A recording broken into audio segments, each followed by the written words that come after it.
बहुत सारे जो महिलाएं हैं वो बहुत ज़्यादा कॉन्शियस रहती हैं एजिंग को लेके, एजिंग के साइन फेस पर जो दिखने लगते हैं उसको लेकर। केमिकल पील का ज़माना चल रहा है, हर कोई चाह रहा है कि केमिकल पील का ऑप्शन ले लें और बिल्कुल हम जवान दिखने लग जाएं। केमिकल पील्स लेना क्या सेफ़ है, सबके लिए लेना चाहिए या नहीं? और आयुर्वेद का कोई नुस्खा तो बता ही दीजिए कि किस तरह से यंग दिखें।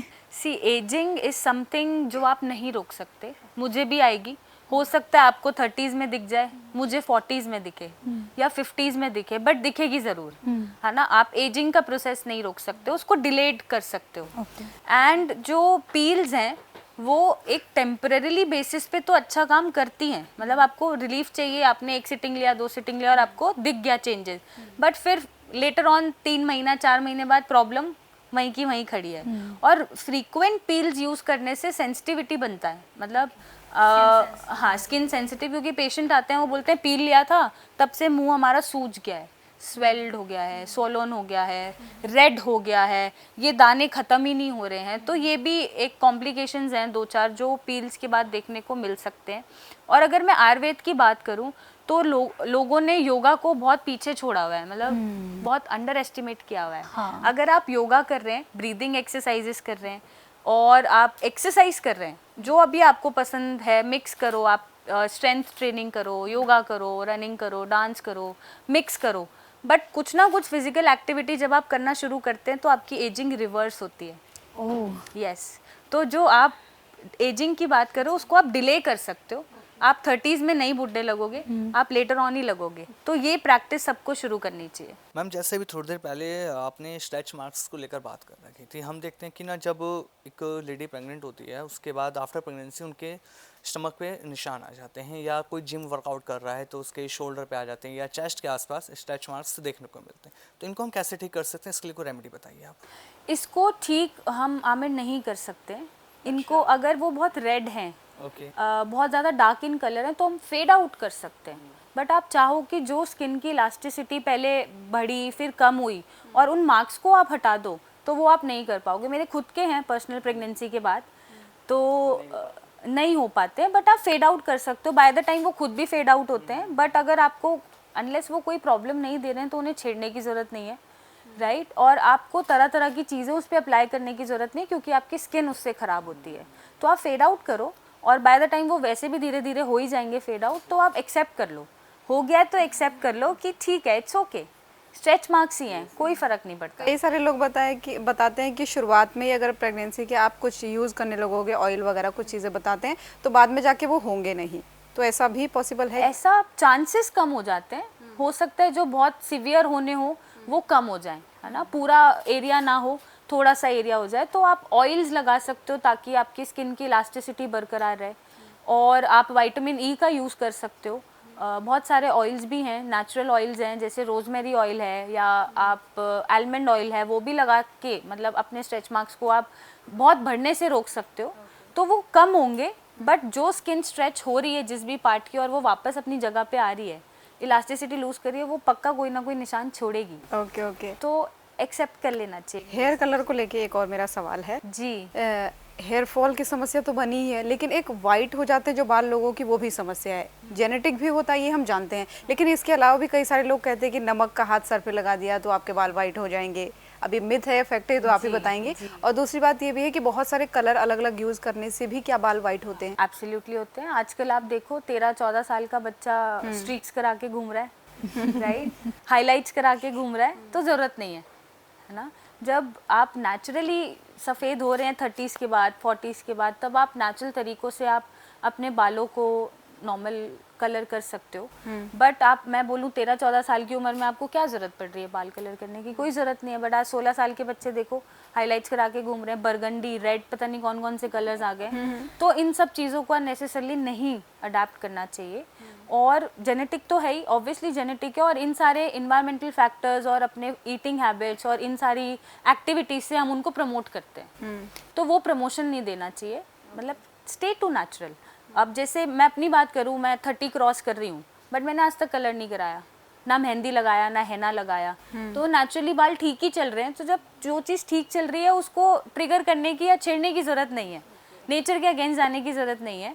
और अगर हो ही रहे हैं, अगर बाल सफ़ेद हो रहे हैं लोगों के, तो उसके लिए आप कलौंजी के सीड्स ले सकते हो, मेथी दाना ले सकते हो, आंवला पाउडर आप ले सकते हो, और भृंगराज पाउडर, इन सबको मिला दो, कर्ड में मिक्स कर लो और पेस्ट बना के वीकली बेसिस पे आप लगा के छोड़ दो और वॉश कर लो।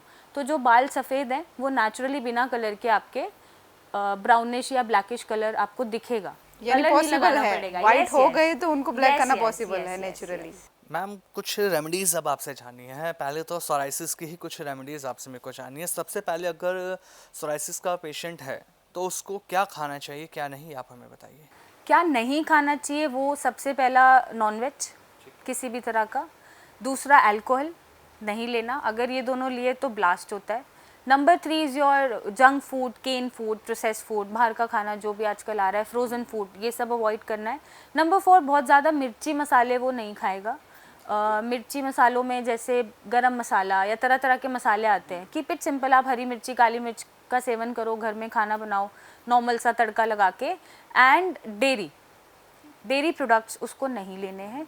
डेयरी खा के भी सोरासिस बढ़ता है या रिलैप्स होता है। तो गाय भैंस का जो दूध है वो अवॉइड करना चाहिए। आप उसके ऑल्टरनेटिव्स ले लो, आप कोकोनट मिल्क ले लो, आलमंड मिल्क ले लो, सोया मिल्क ले लो, ओट मिल्क ले लो, तो उसके ऑल्टरनेटिव्स आप लो। बंद मत करो दूध, बट गाय भैंस से एक्सट्रैक्टेड दूध मत लो, क्योंकि जैसा हम बात कर रहे थे वही पुरानी प्रथा चली आ रही है। दूध पी लिया गाय भैंस का तो पूरा न्यूट्रिशन जा रहा है, अदरवाइज कुछ नहीं जा रहा। और आज की डेट में मैक्सिमम जनता को ये नहीं पता कि वो दूध पचा भी नहीं पाते हैं, उनको एलर्जी करता है, राइट। तो वो सब अवॉइड करना चाहिए। और ऑब्वियसली ट्रीटमेंट कैसा ले रहे हो वो निर्भर करता है।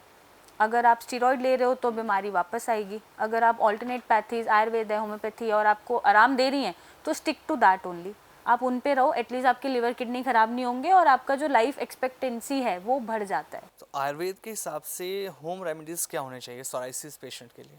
सोरासिस पेशेंट की सबसे बड़ी प्रॉब्लम है फ्लेकिंग, इचिंग, ड्राइनेस, रेडनेस। उसके लिए कुछ नहीं करना, नारियल का तेल लेना है और उसमें 2-4 आपको बंडल कपूर के डाल देने हैं और अप्लाई कर लेना है। तो आपका रेडनेस, इचिंग कंट्रोल होना शुरू हो जाएगा और स्किन पे जो आग निकल रहा होता है पेशेंट के वर्ड्स में, उनको सूदिंग इफेक्ट मिलना शुरू हो जाएगा।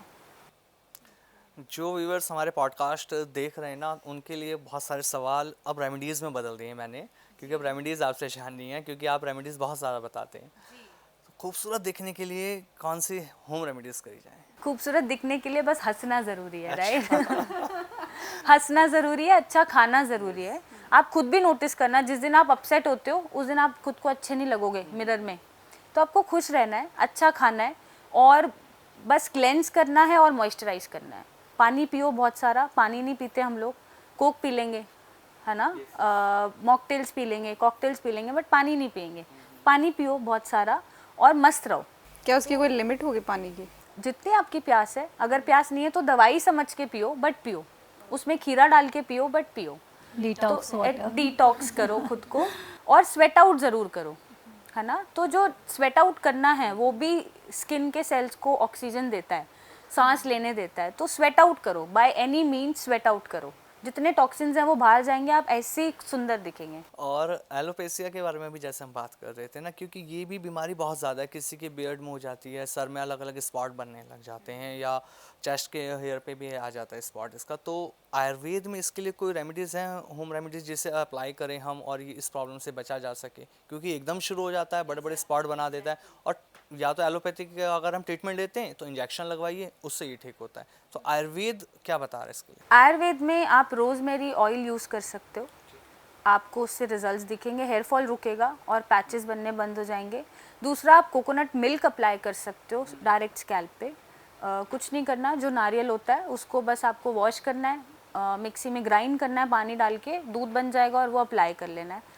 और आपको चाहे अगर ये सब का टाइम भी नहीं मिल रहा, बहुत बिजी हेक्टिक शेड्यूल है, तो आप सिया का रेड एंड साइल जो हमारा ग्रोथ सिरम है, आप उसको भी यूज़ कर सकते हैं, क्योंकि उसमें वो सारी चीज़ें हमने डाली हैं जो हम घरेलू नुस्खे और टिप्स में बात करते हैं। तो वो सारी चीज़ें उसमें हैं, अगर टाइम बचाना है तो आप वो यूज़ कर सकते हो। अभी जैसे हमने एक्ने की भी बात करी थी शुरुआत में ना, एक्ने को लेकर भी आपने कुछ चीज़ें बताई थी क्यों हो रहा है, लेकिन हो क्यों रहा है ये आपने बता दिया। अभी से हम ठीक कैसे करेंगे घर के अंदर, क्योंकि एक्ने बहुत ज़्यादा बढ़ रहा है, परेशान है। लड़कियों को सबसे ज़्यादा होता है, क्योंकि मेकअप यूज़ करना इंक्लूडिंग मी, क्योंकि मेकअप हमें भी लेना पड़ता है, हमें प्रॉब्लम हो जाती है, तो इससे कैसे बचा जा सके? इसके लिए अगर बहुत ही सिस्टिक हार्मोनल एक्ने है, बहुत ही ज़िद्दी एक्ने जो गड्ढे छोड़ जाते हैं, तो हम श्रेयाज में उनका ट्रीटमेंट देते हैं जो ब्लड प्योरिफिकेशन करता है और आपके पित्त को बैलेंस करके रखता है, टॉक्सिन्स को बाहर फेंकता है।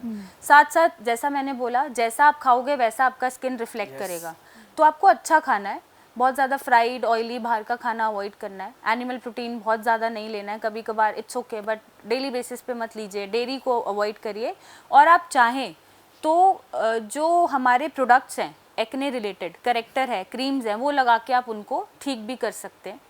तो हमारे जो प्रोडक्ट्स हैं वो एप्लीकेबल में नेचुरल है, प्रॉपर आयुर्वेद बेस्ड है, नेचुरल है, आप उनको यूज़ करें, वो भी आपकी प्रॉब्लम सॉल्व कर देगा। एक अभी थोड़ी देर पहले अंशिका ने क्वेश्चन आपसे किया था लिप्स के लिए कि लिप्स को गुलाबी हम कैसे रखें। लिप्स में दो प्रॉब्लम देखने को मिलती हैं, एक ना लिप्स के अंदर दरारें पड़ने लगती हैं, फटे फटे होठ हो जाते हैं, सर्दियों में ज़्यादातर हम देखते हैं, या जब हम पानी नहीं पीते प्रॉपर पूरे दिन में तब ये प्रॉब्लम हमें देखने को मिलती है। तो ये कैसे स्मूथ हो एकदम? ये पहले तो पानी पीना है, राइट, और दूसरा आपको ये ध्यान रखना है कि कहीं वो कोई स्किन डिसऑर्डर ना हो, राइट। अगर वो स्किन डिसऑर्डर नहीं हो, नॉर्मल सिर्फ क्रैक ही हो रहा है, तो आप सिर्फ जो घी है, देसी घी है, उसको आप अप्लाई करो। देसी घी से अच्छा रिपेयर कोई नहीं कर सकता। आप देसी घी अप्लाई करो लिप्स पे, जितने भी क्रैक्स हैं, ड्राइनेस हैं, वो आपके ख़त्म हो जाएंगे। तो इसे लिप से Proper. फेस पे भी कर सकते हैं इसको? प्रॉपर नहीं, फेस पे नहीं करना, फेस पे तो प्रॉब्लम दे सकता है, बट ये जहाँ आपको इचिंग और ड्राइनेस बन रहा है वहाँ आप घी अप्लाई कर सकते हैं, फिंगर में थोड़ा सा लेके। आपका जो भी क्रैक्स हैं, ड्राइनेस है या इचिंग हो रहा है, वो बहुत जल्दी ठीक हो जाएगा।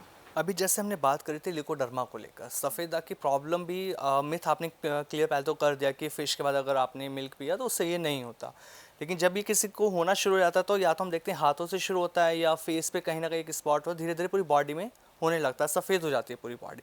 तो आयुर्वेद का प्रॉपर ट्रीटमेंट कर रहा है आपके यहाँ पे, इसका इलाज प्रॉपर हो सकता है? अगर कोई जो भी ऑडियंस हमारे देख रहे हैं किसी ना किसी को प्रॉब्लम होगी, ऑफकोर्स अगर वो आपके पास आते हैं तो उसका प्रॉपर ट्रीटमेंट है?